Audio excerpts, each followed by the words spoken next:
Magandang umaga po sa inyong lahat. Maraming salamat, Sir Boy. Si Sir Boy po ay dati ko pong professor sa College of Agriculture sa plant breeding. So magaling po siya sa larangan ng pag-improve ng kalidad ng ating pong pining palay. Ma'am G, maraming salamat po. So, unang-una po, nagpapasalamat ako sa Bantay Bigas, Kilusang Magbukid ng Pilipinas, sa Utang Magsasaka Novo Ecijano, at sa Nagkakaisang Magsasaka Novo Ecijano sa kanilang pagtutulungan para maisagawa ang mahalagang konsultasyong ito. On behalf of our University President, Dr. Evaristo A. Abella at buong Central Luzon State University, malugod pong ipinapaabot ang pagbati sa inyo sa paglulunsad ng Nueva Ecija Rice Farmers Consultation. Ako po ay apo at anak ng magsasaka. Kaya po ang inyo pong nararamdaman ay nararamdaman ko rin. Ako po ngayon ay isa rin magsasaka at kasama ninyong umani at nalugi. So, hindi po kayo nag-iisa.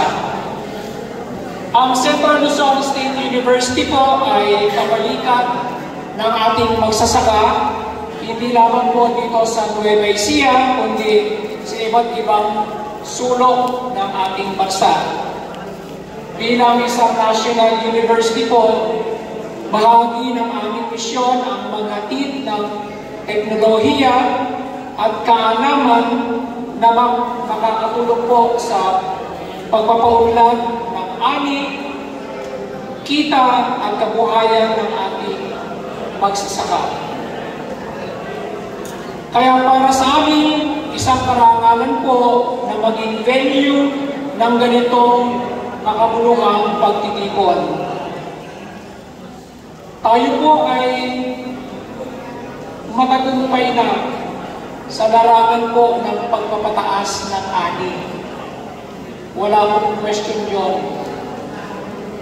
Sa buong Pilipinas po, ang Nueva Ecija ang mayroong pinakamataas na average yield per hectare.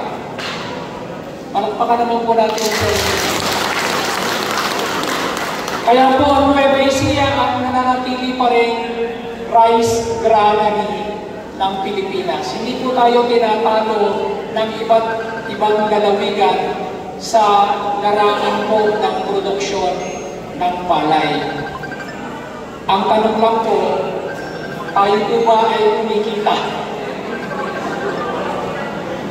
So, sa pagpapataas po ng ani, naging katuwang po natin ang Philippine Rice Research Institute.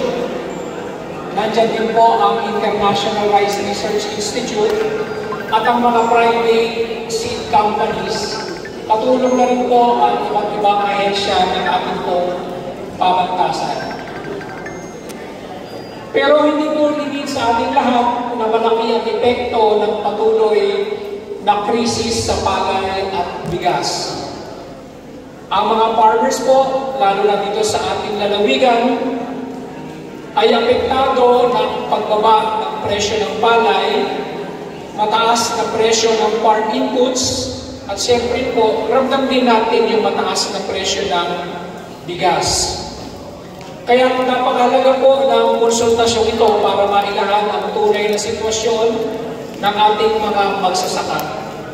At para marinig mismo ang inyong pong mga tinig sa harap ng mga panukala at polisiyang tatalakay sa kinabukasan ng ating rice industry. Ilang panahon lang po, tayo po ay naging maingay sa social media dahil ipinapaabot po natin yung ating kalagayan sa napakababang presyo ng palay natin. Pero mukha pong natabunan na yung ating pong mga hinaing ng bagong isyong kinakaharap ng ating gobyerno. Ito po yung flood control project. Sana po ang pagkakataon nito ay magbukas po ng mas matibay na samahan, unity po para sa isa't isa, at mas malinaw na direksyon tungo po sa isang konkretong solusyon. Muli po, binabati po ang lahat na dumalo sa araw nito. Sama-sama po natin isulong ang kapakanan ng mga magsasaka sapagkat ang kanilang pagunlad ay pagunlad ng buong bayan. Maraming salamat po. Welcome po sa Central Luzon State University